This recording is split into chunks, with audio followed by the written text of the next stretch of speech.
After a period in which there had been 3 different rectors in about 3+ years, the congregation, I'm sure, was looking for some stability.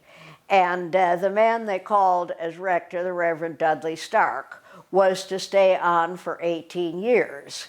And like his 2 predecessors, he would become a bishop, but he didn't do it in as short a time as they did. This was not a prime time to be serving in the ministry, because his tenure covered the Depression, World War II, and the immediate post-war years, which were not easy ones. He had come from a parish in New York City, and before that time had been at a parish in Pennsylvania, was married and had 4 children. He had identical twin daughters. And I was told that the twin daughters taught Sunday school classes, and they would sometimes switch off among their classes and see if their kids could tell the difference. And many years later, a man who had been in the parish and was probably about the age of the daughters said you didn't want to ask them out on dates because you were never sure whether the one that said they'd go out with you was the one that would show up. And he also had 2 sons, of whom more later. The parish has had, over its history, a lot of good preachers, but Stark was one that was among the highest quality sermons. He was rector when I was growing up, and since he didn't do much with the Sunday school, he always left that to his assistant. I didn't see too much of him, but sometimes I'd stay on for church, and I was always surprised because I was just prepared that the sermon was going to be dull and you were going to have to do something in your mind to keep it occupied since you weren't going to want to listen to it. And I used to be very surprised because his sermons were very interesting and I did enjoy hearing them.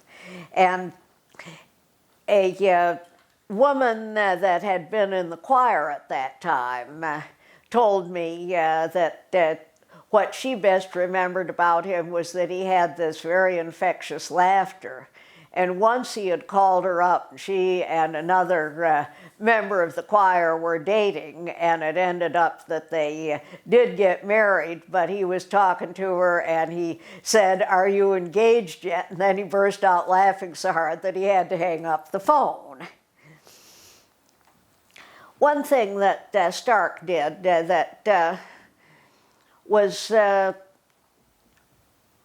perhaps not new at the time, but it's notable when you read the bulletins, was that he showed considerable concern for parishioners' religious life. He would do weekday Bible studies and other spiritual classics, and every year during Lent would issue print a list of books in the bulletin that parishioners might want to consider reading.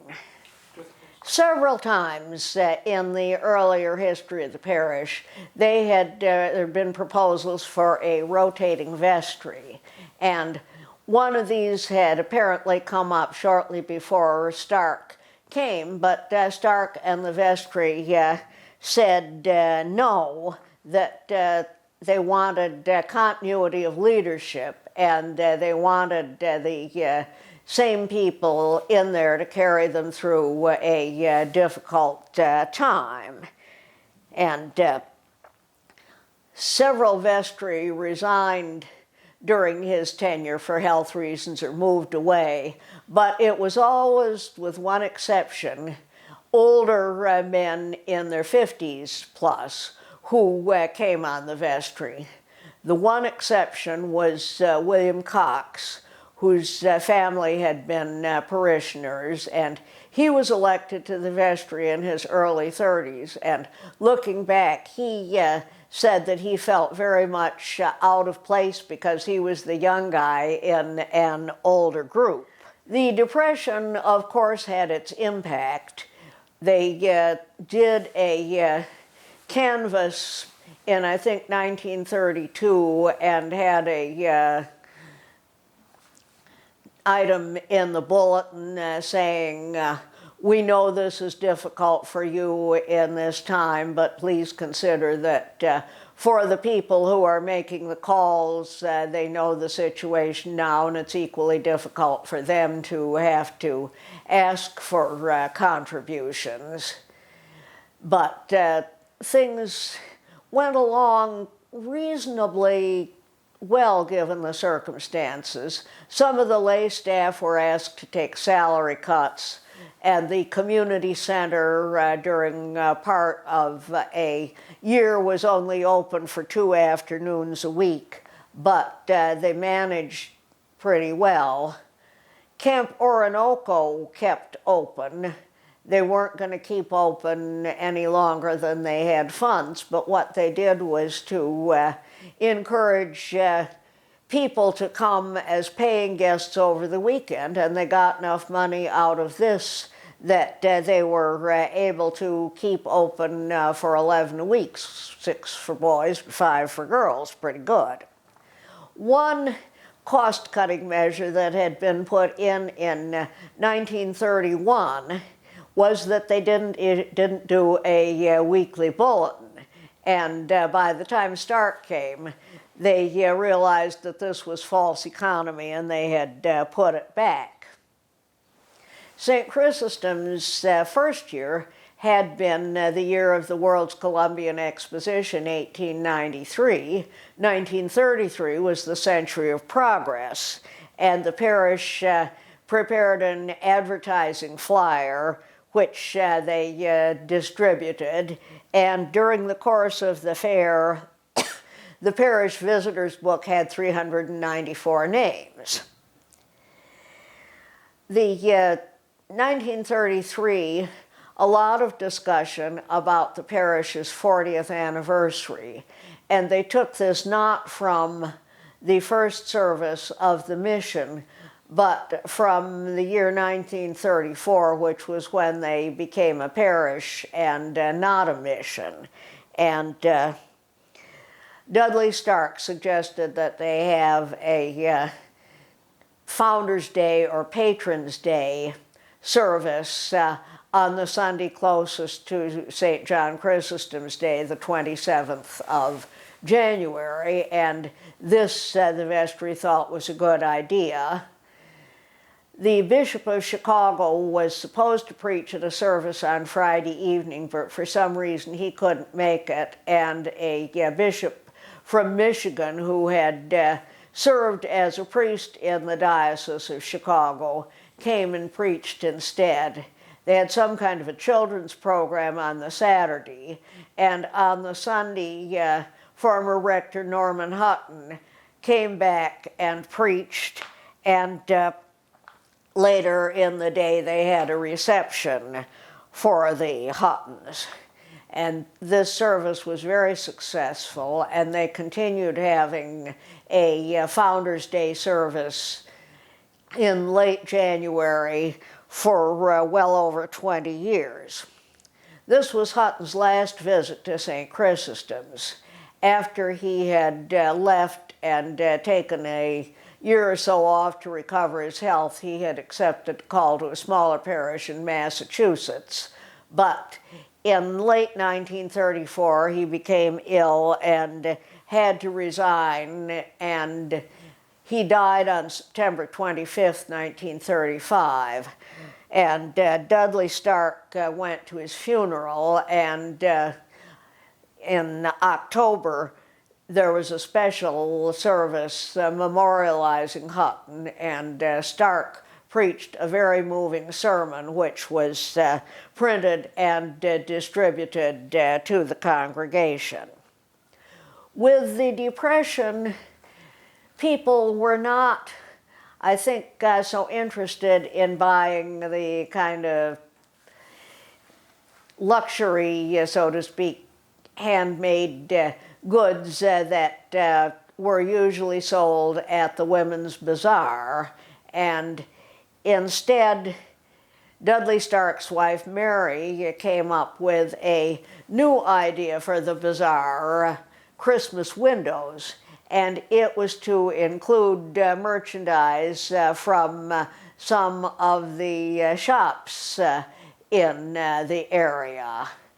This went off very well, and there was a turkey dinner at the end of the bazaar, which became one of the major social events of the parish, and that lasted on into the 60s. In the 30s, the dinner would be followed by some kind of program, sometimes a speaker, sometimes a dramatic presentation. And the one that I would have liked to see, they apparently had the people posing in tableaus representing well-known pictures, and Harold Simons, our organist, was the man in Grant Wood's American Gothic. The Women's Guild kept on as it had been doing, but in 1937 they started a new group for women, the Business and Professional Women's Guild, for working women, and instead of meeting to make things for sale, the group had a once-a-month dinner followed by a program of some kind, and this was very well attended and continued into the late 50s. Another new activity that began in 1936 was that 4 of the churches in this area got together for a Union Thanksgiving service. St. Chrysostom's, St. James, which was not yet the cathedral church, Fourth Presbyterian, and New England Congregational Church. And the idea was that the service would rotate among the various churches, and that there would be a guest preacher. The pastor of the church would never be the preacher at that service. You'd have a guest preacher. New England Congregational, a few years later, had to close because the church was burnt down in a fire. The remaining 3 churches continued until St. James became a cathedral, and it felt it had to have its own service every Thanksgiving and couldn't go to other churches. So for probably the last 10, 12 years, it was St. Chrysostom's and Fourth Presbyterian. And it was not we who ended up pulling out, but Fourth Presbyterian. The pastor of that claimed that not enough people from St. Chrysostom's came when the service was there, but when the service was at St. Chrysostom's, he didn't show up himself. So I kind of wondered about that. And over the years, many programs for young adults, and these go on, and then as people age out of the group, the programs kind of peter out, and you have to start something new a bit later. And 1936, a new program at St. Chrysostom's, they had a Sunday evening service, especially for the young people on the near north side. A man in the congregation would lead a Bible study before the service, and he also directed a volunteer young people's choir. And this kept on. The service saw some changes, but the volunteer young people's choir kept on for many years on into the late 1950s. And a man from Grace Church, Oak Park, whom I had met because we were both on a diocesan committee. We were talking one time, and he said something about he remembered this Pat Warren, the choir director, had come into his office one time on business, and when they'd got that taken care of, he said, "You're an Episcopalian, right? And I bet you sing in your church choir, right?" And this man said, yes, he did. And he said, "Well, you must come and sing with us at St. Chrysostom's next Sunday," which he did. And this was a difficult time, apparently, for young people's groups, and the program received high praise. The volunteer choir expanded its activities, and by 1940, members were taking part in a performance of Gilbert and Sullivan's Patience, not given at the church, but at a near north location. One addition to the church in the late 30s was the panel of the Ascension, which is now at the back of the Brooker Chapel. But when it was given, that area was used for organ pipes and was blocked off, and it was just a blank wall. And it was the gift of a parishioner named Dorothy Eckhart Williams, and was in memory of her father, Bernard Eckhart, who had been president of a milling company, but also a sanitary district trustee and park commissioner. There's an Eckhart Park on the near west side that was named for him. And he was in some way involved, cut the ribbon or something, when the flow of the Chicago River was changed.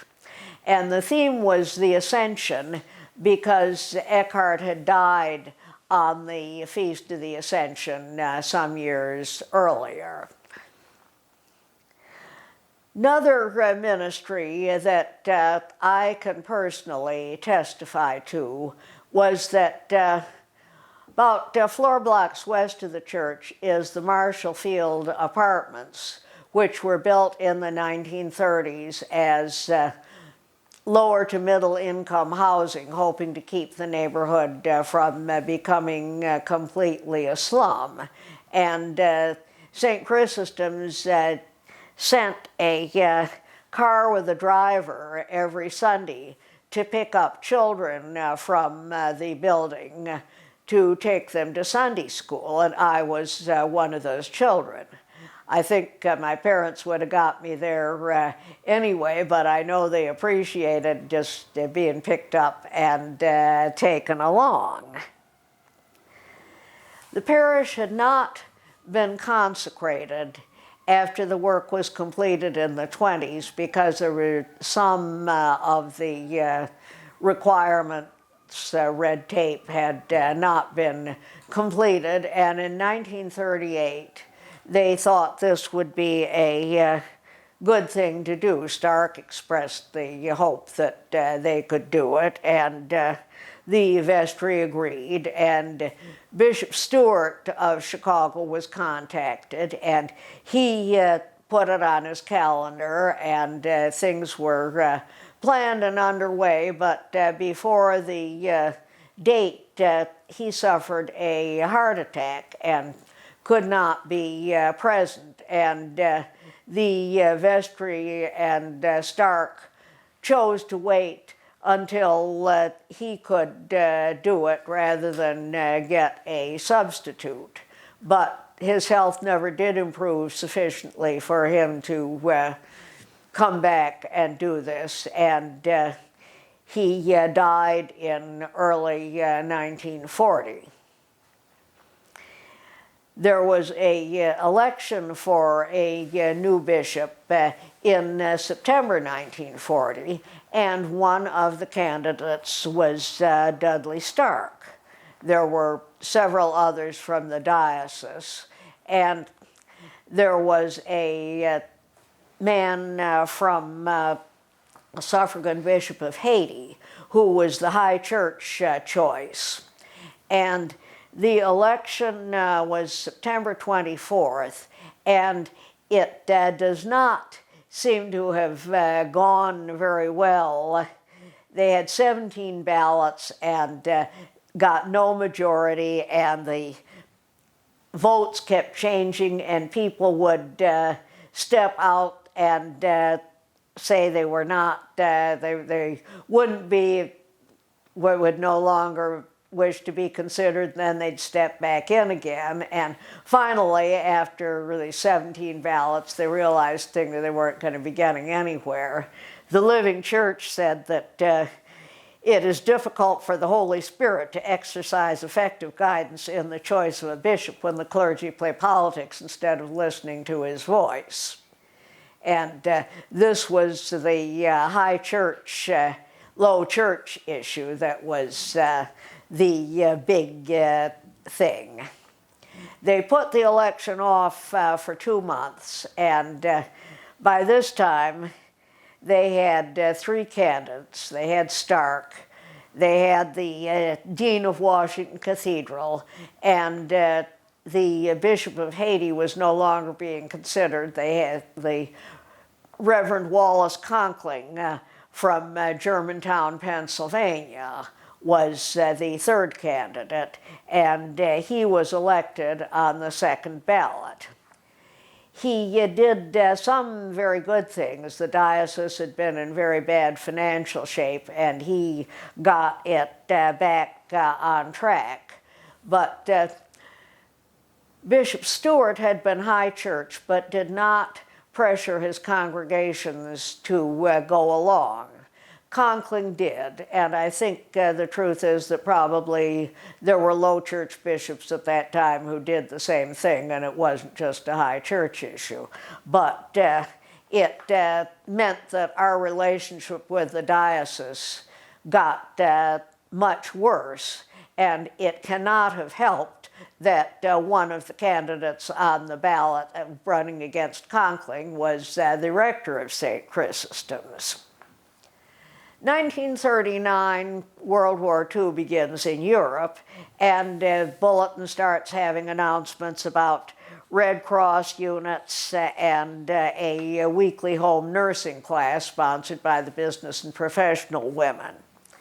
Pearl Harbor Day, December 7th, 1941, was on a Sunday, and I looked up the bulletin for that day, and I was really intrigued. I mean, nobody knew this ahead of time, but the lesson prescribed for the day, the gospel reading, was a passage out of Luke in which there'll be distress of nations with perplexity, signs in the sun and the moon and in the stars. And the hymns, one of them had the line, "Give to us peace in our time, O Lord," and the final one had a line about nations in commotion prepared for Zion's war. If you'd gone to pick out something that would be suitable for that day, you couldn't have done better. This was done a week or 2 in advance. Shortly after we got in the war, there's a flagpole installed at the church, and they started singing the national anthem at part of the services. They had more first aid classes, and there was a parish group that would send food, cigarettes, and letters to servicemen from the congregation.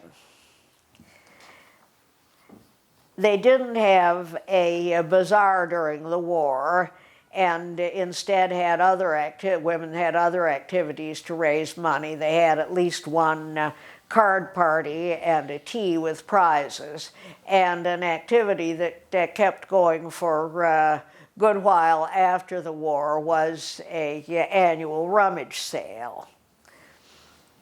In 1942, Dudley Stark's older son Gregory, who had always wanted to be a priest like his father, instead of going on to college when he graduated from high school, enlisted in the service. His younger brother, Dudley Jr., wanted to have a military career, and ironically, he spent all of the war years at West Point and never saw active service, but he did indeed go on to a military career. New parish outreach activity began in October 1942, the Servicemen's Center. It served men from Navy Pier, Great Lakes, Fort Sheridan, and 2 Air Force training schools operating in hotels in the Loop. The name was actually accurate, although women had begun to serve in the armed forces. There were no training programs for them in the Chicago area. The parish house was open Wednesday through Sunday, 7 to 11 p.m. You could play basketball, badminton, or chess, or ping pong. There was a jukebox. We could play other games. There were special holiday programs, not only for things like Christmas and Thanksgiving, but that was the era when the comic strip Lil Abner was popular, and they always had Sadie Hawkins Day, where the girls were trying to get the men to marry them, and they'd always have a Sadie Hawkins Day party. And there were hostesses from the parish and outside the parish, and if you weren't a member of the congregation, you had to have a letter of recommendation from your pastor. And it was written up in the diocesan magazine Advance, which said few men left without returning another evening with 1 or 2 friends. And some of the men who were Episcopalians would come to the evening service on Sunday at 5 o'clock, and some of them joined the choir or became acolytes, and then they'd join with the young people's group that met for supper afterward, and then stay on for the service center. And as one can imagine, there were a number of romances that bloomed because of this, and one that was perhaps not what one might expect is that a young woman from another congregation, it was not one of the men at the service center that she ended up marrying, but it was the sexton of St. Chrysostom's, and they were married and had a remarkably happy marriage.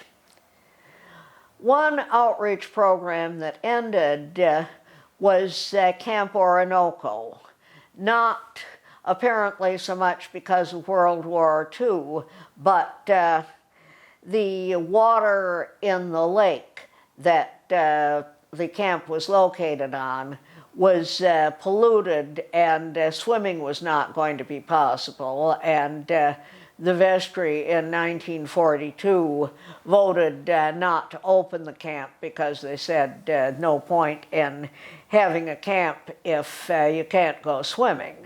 And a parishioner at the time told me that this had been an excuse and that there had been water problems for years that nobody had worried about, but that the vestry after Frederick Spaulding had died in 1939 were no longer so keen on the camp, and this was a good excuse to close it. Parish celebrated its 50th anniversary at a special service on January 15th, 1943, at which Bishop Conkling was the guest preacher. And before the evening service, there was a special reception and tea in the Guild Room. Another thing that happened in the month of January 1943 was the beginning of a very bad tradition. The vestry in the early 1930s and Stark had agreed that they wanted continuity and not to have the vestry changing, but to have people with experience continue to go on as vestry members. And The annual meeting, beginning in 1943 and through 1958, I believe, was held on a weekday afternoon in the rector's study, and virtually the only people who attended were the vestry. Mother told me a story that was told to her by a woman who had moved into the congregation from the suburbs at about this time, and her former parish, the annual meeting had been very important and everybody went to it, and so she thought she ought to do this, and she thought it was kind of strange they were having it in the rector's study, but she supposed that they didn't know how many people would come, and when they saw the size, then they could see whether to move to another place. Well, she came in and everybody said, "We're glad to see you," but she could tell that people were looking at her kind of strange and, why on earth do you want to attend this? And the vestry at that time didn't always meet regularly, and some of the actions that the parish took seem to have been approved of not at formal vestry meetings, but by informal discussions with the rector. There's no vestry minute recording that they took a vote to approve the Servicemen's Center, for instance. Sad thing happened in January 1945 was that Gregory Stark was killed in action.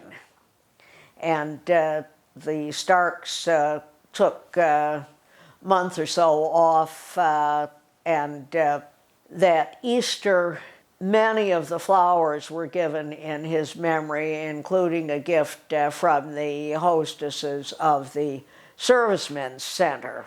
And 3 other people with ties to the parish were killed in World War II. Former Assistant Eugene Shannon had become a military chaplain and was killed in, I think, in the Pacific.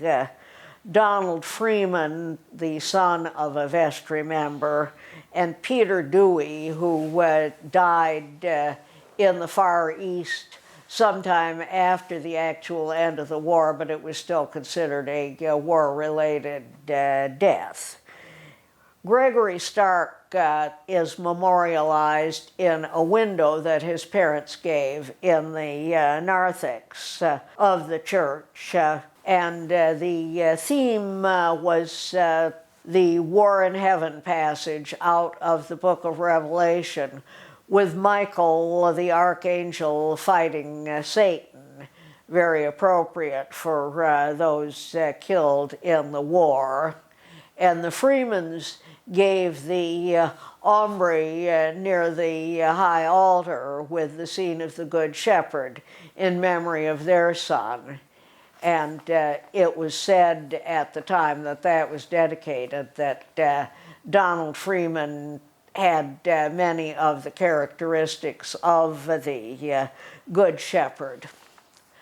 I don't have a lot of personal memories of Dudley Stark since I was in Sunday school during his tenure as rector, but he did come to our confirmation class the first time that we met, and he spoke to us.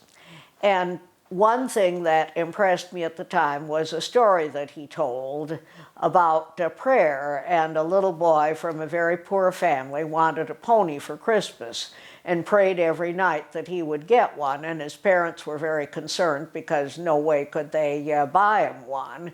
And at the end of the day, he didn't get his pony, and his parents said, "Don't you feel bad that God didn't answer your prayer?" And he said, "But God did answer." He said, "No."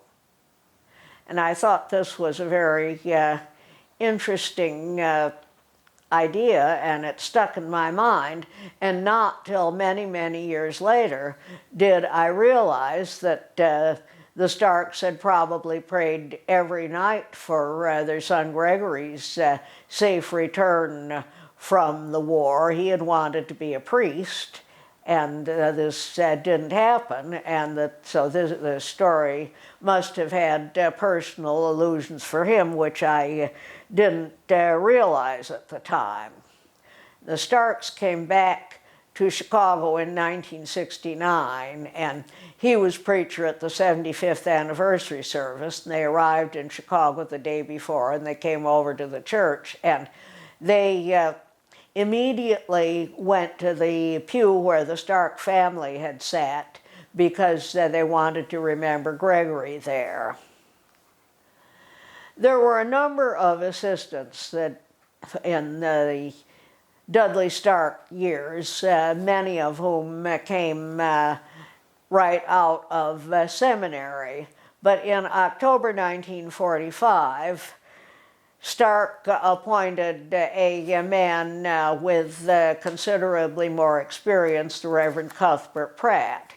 He had been rector at a parish in Fall River, Massachusetts, but he wanted to get a doctor's degree at the theological school at University of Chicago, and so he wanted to come to Chicago and be at a parish there and also do his studies.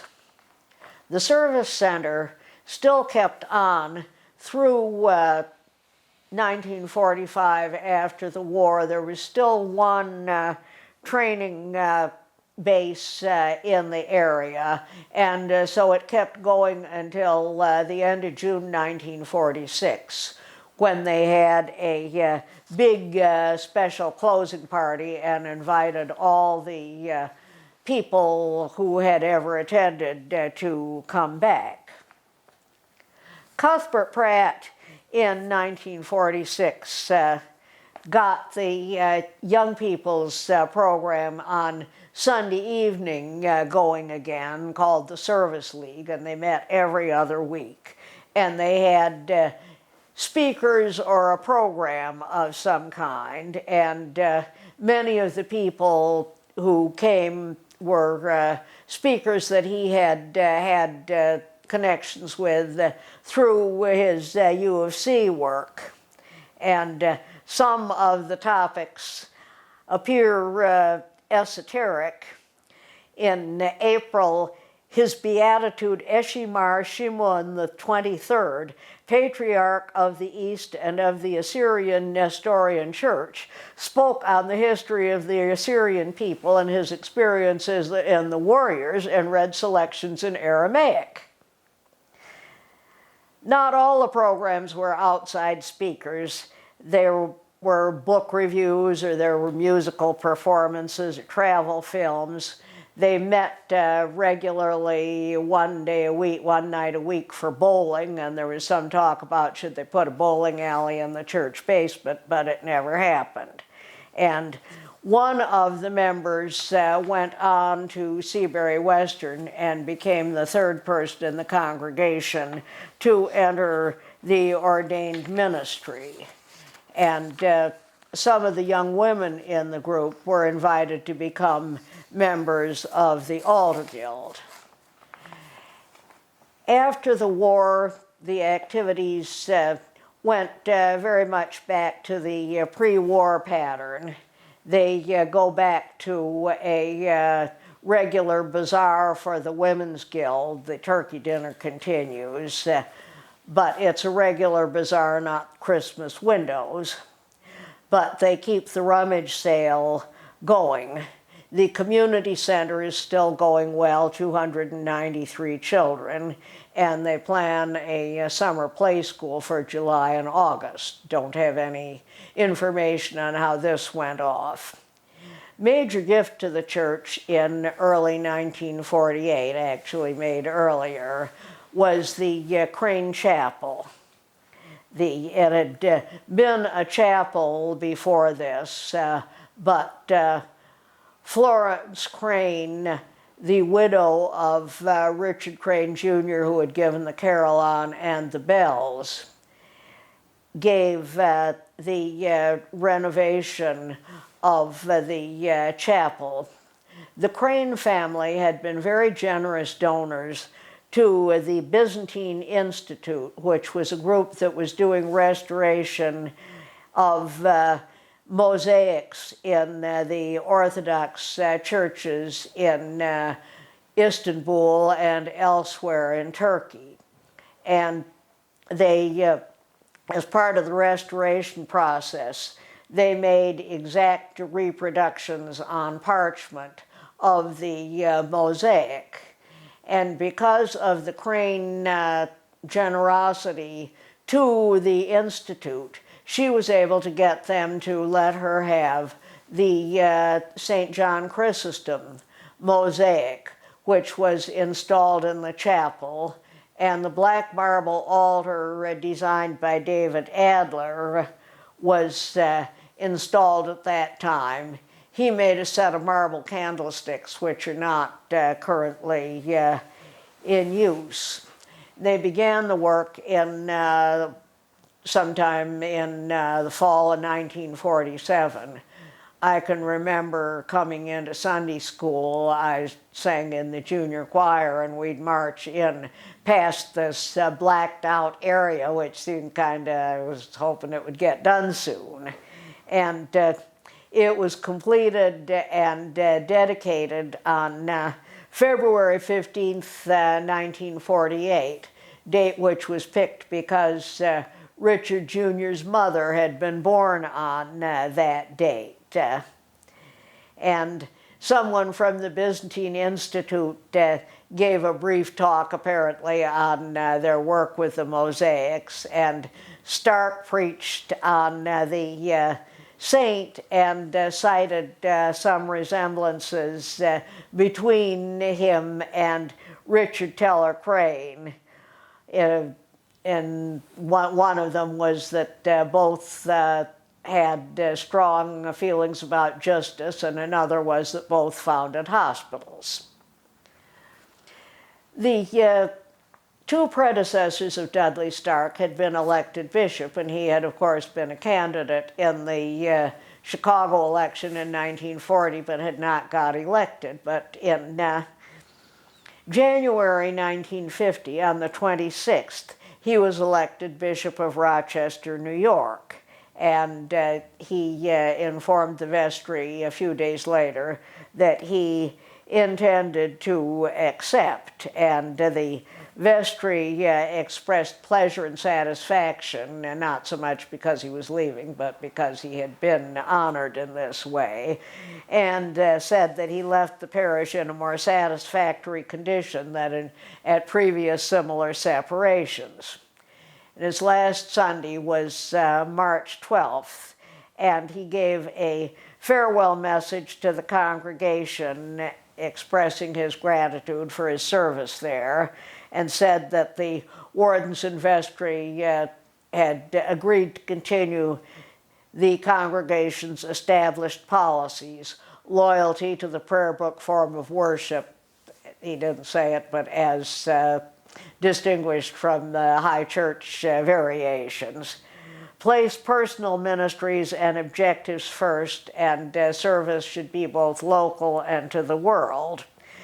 He concluded by saying, "The parish must neither stand still nor come to a standstill. Our tradition is a living one, one that has not been afraid to dare." And the Women's Guild gave him a farewell tea before the evening service, at which Cuthbert Pratt preached.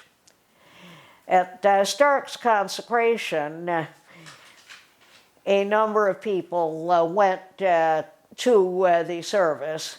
Cuthbert Pratt was one of the people in the ceremony, and a number of the Service League people went with him, and in order to save money, they traveled by all-night day coach, which Pratt and other people remembered as having been less than restful. And I'm sure that the wardens and the vestry had Pullman cars and were much more comfortable. And one of the consecrators at this service was Bishop Keeler. And there's a very nice story that I heard many years later about Stark as bishop. And it came from Bishop Primo, who was the first African American to be elected a bishop in the diocese. And on his first visit to St. Chrysostom's, he got up and he said it was such a pleasure for him to be in the church that Dudley Stark had served, because he remembered him. He had been in the Diocese of Rochester, and he remembered Stark's great leadership. And later I heard a wonderful story. The Primos were intending to buy a house in the Rochester area, and as African Americans, they would often go around to places that had been advertised and would get told, "Oh, I'm sorry, that house has already been sold." And what happened was that Dudley Stark said he would go with them, and they would go to a house, and Stark would get up and would go in, and he would say, "Is your home, the home that you advertised, still available?" And he was white, so they would say yes. And so then he would come back and he would bring the Primos in and say, "Here are the people who are interested in buying." And that, I think, is a very nice story.